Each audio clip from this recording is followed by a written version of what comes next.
Hi, everybody. Welcome to Stop Being Sold, a community of informed consumers who are sick and tired of being sold financial products they don't understand or need. So if you're tired of being a transaction, go ahead and hit that subscribe button and also the notification bell so you never miss another video from us. And while you're at it, if you like the content of this video, we'd appreciate that thumbs up sign, hit the like button. It lets us know that you're like the content we're producing and also helps us grow our channel. How are you today, Brian? Hey, Michelle, I'm doing great. How about yourself? Doing great. Thank you for asking. So today's video, we're going to be talking about some Social Security planning mistakes that you want to avoid at all costs. Okay, good. We've done quite a few videos on Social Security, from planning tips to why you might want to take early benefits, but we haven't really put together a video yet that lists out all the mistakes and the implications of them. So let's dive in. What's the first one? Okay, so yeah, these are simple ones. They may seem simple, but we see a lot of mistakes being made in this. And the first one is filing too soon. And what I mean by filing too soon, that is, look, people are in a rush sometimes to get something that they haven't had access to before. So usually as soon as they qualify, they want to grab it. So like at age 62, they want to jump out there and just grab it. And that's why, I forget what the percentage is now, but I believe it's in like the 70% range. The people that apply for Social Security benefits do it at age 62. So let's break it down a little bit. If you're at your full retirement age is 66 or 67 for most people today, and you were able to get your benefits at age 62, Michelle, you're only going to receive about 75% of your full benefits. Yeah. That's common. Money. But at age 66 or your full retirement age, you're going to receive 100% of your benefits. And you wait a little bit longer to age 70, you're going to receive 132% of your benefits. So it's a substantial difference. Right. And then I'm sure you'll cover this next, but there's also if you take early benefits, let's say at 62 and you're still working, there can be it can be a costly mistake if you make too much. Yes. Yeah. So that is a big issue right there. So think about the difference. There's such a huge difference in waiting, Michelle, in dollar figures. Right. But again, here's the scenario. It goes back to everything we've talked about on the channel multiple times, whether you're purchasing products or, sign up for benefits or whatever. Every person is different. Your circumstance is different. And sometimes you're forced to file as early as age 62. Even though you've left a lot of money on the table, you still need them funds. So make sure you look at your complete financial plan and make sure this is the right avenue before you make the leap. And you need help, reach out to a professional for this. So drop questions below this video where, we can respond to them and help you out. So. All right. So number 2. You kind of mentioned it. It was the filing for early benefits while you're still working. So that just follows along on the first one we talked about. Yeah, everyone wants to get them benefits as soon as possible. But what if you're still working? And we've done other videos specifically on this part here. As a matter of fact, we'll drop that link for you. It really goes into greater detail. But here's the basis of it. Michelle, if you continue to work after you start receiving Social Security benefits and you're under full retirement age, let's say you're 62, your earnings have a limit before you're penalized. Right. Okay. The limits on how much you can earn between 62 and full retirement age and still get your benefits is, so for 2022, if you make $19,560, okay, that's your maximum that you can make that year. Anything over that, one benefit dollar is held for every $2 that you make over that limit. So if you make $30,000, you may just lose your whole Social Security benefit for that year. So why apply for it, right? And the same thing if, let's say you're turning full in the year that you turn full retirement age. Okay, you're not 62 now, you're at 66. But as that year, your limit climbs to $51,960 if it's 2022, right? And the penalty declines to $1 for every $3 over that limit. So you got to be careful when you sign up if you're still working, especially if you take early benefits. Right. I mean, do the math, right? Look and see what you mentioned earlier. It's, if you're going to leave money on the table before you do anything, actually, you need to look at your complete financial plan. Yeah. And do the math It's and figure custom. out what the Customized to you. consequences will be. Yeah. All right. And here's some steps that may help you in this aspect here. Like Michelle, like you said, think about your whole plan. Do you have additional retirement assets? If so, maybe draw off of them while delaying your Social Security benefits until full retirement age. That allows you to continue working, but you can pull down some of them benefits as you've already got from your other IRAs, 401ks, whatever it may be, right?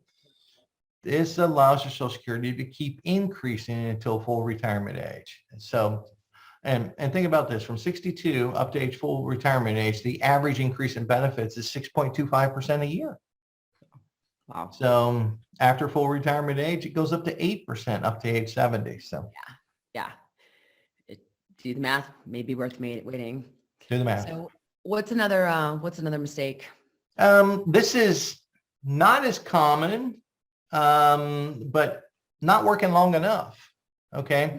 So to even qualify for benefits, you need 40 quarters during your history of working, right? Or maybe you haven't got 35 years of working history, because 40 quarters equals 35 years? No, 40 quarters just to qualify. Got But it. then Okay. Social Security takes the top 35 years to get your best benefit out there. Understood. Okay. So there's two scenarios here, but if you haven't hit either one of them, in our past videos, we've talked about this in greater detail too. Again, hit that 40 quarters. Now you qualify for benefits. Once you reach that, we see a lot of people taking them benefits. You can get 40 quarters in 10 years. So 4 quarters a year, 10 years, 40 quarters, right? There you go. I'm not, I'm telling everyone to do the math and I haven't stopped to do the math myself. And so my question, do you have your 40 quarters in? If you do, okay, you've qualified for benefits. Now, what I mean by not working long enough now after you qualify for the benefits is, have you maximized your benefits by working for 35 years? Because Social Security will take your 35 years, put them into the calculation, even if they're zeros. Okay, got it. They're still included. So some steps to help you offset this. First of all, below the video, you'll see a link. You need to open a My Social Security account, and that's on ssa.gov. Once you get in there, Michelle, you can verify your earnings records to make sure you got your 40 quarters in. Also see how many of the 35 years that you have that are working.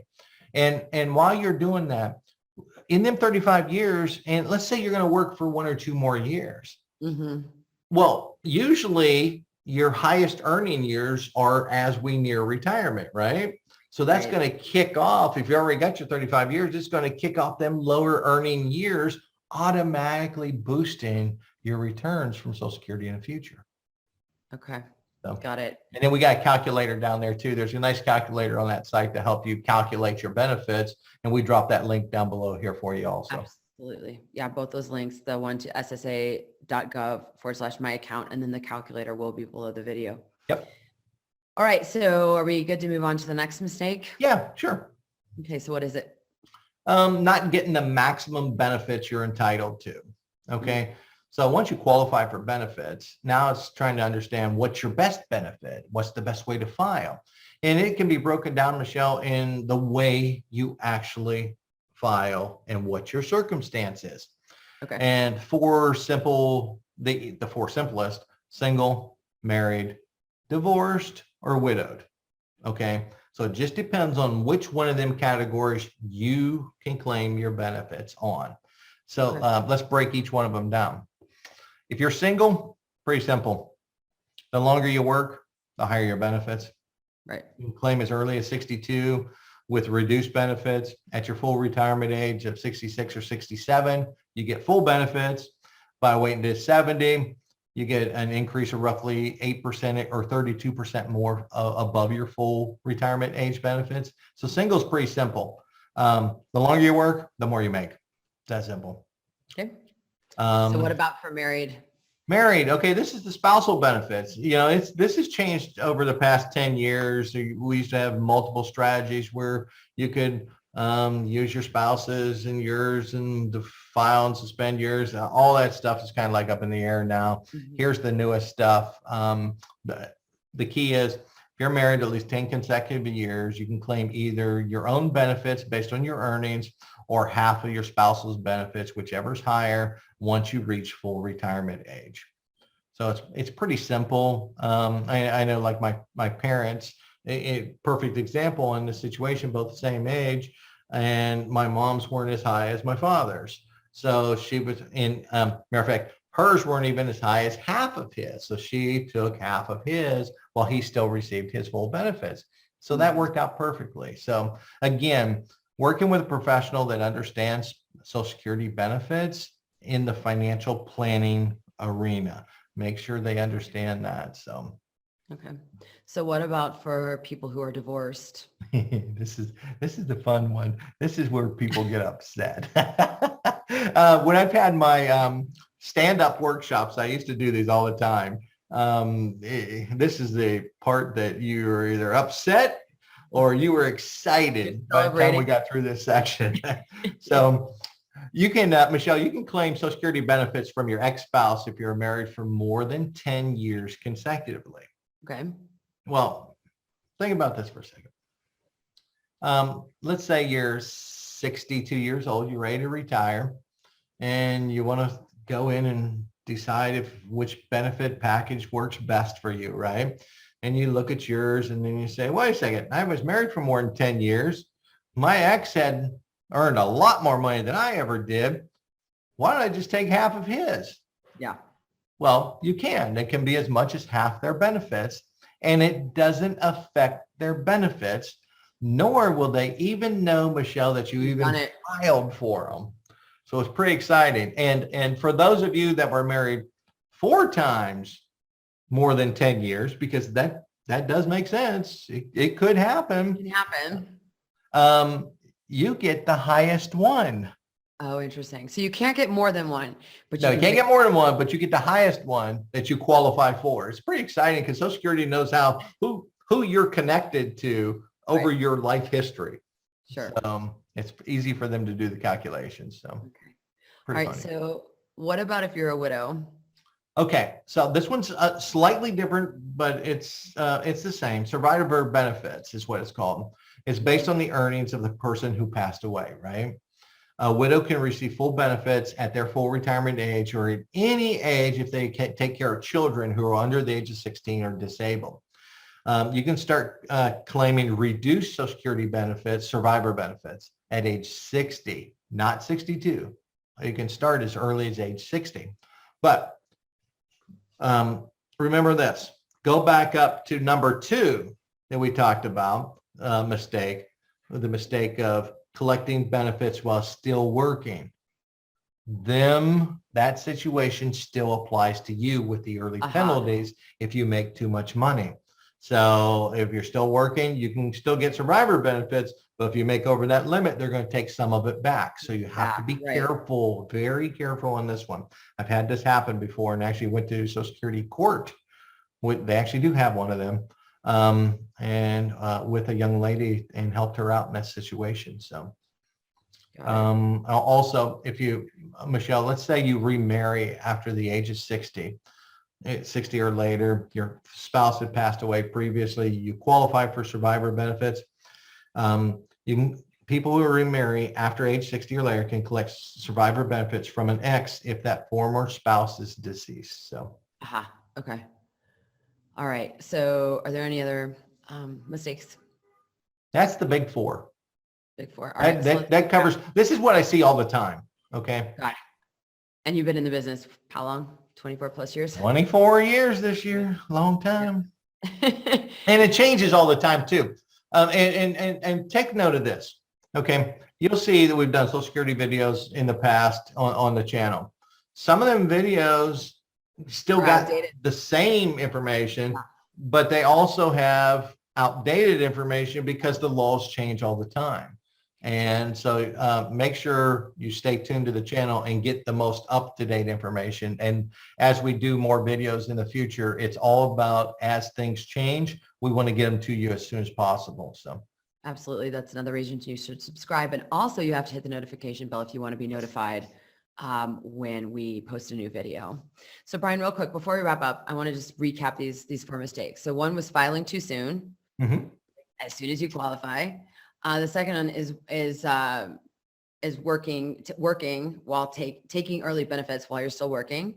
yes. It can get really costly. The third one is not working long enough. Yep. And the fourth one is not getting the maximum benefits that you're entitled to. You're exactly right. Okay. All right. Awesome.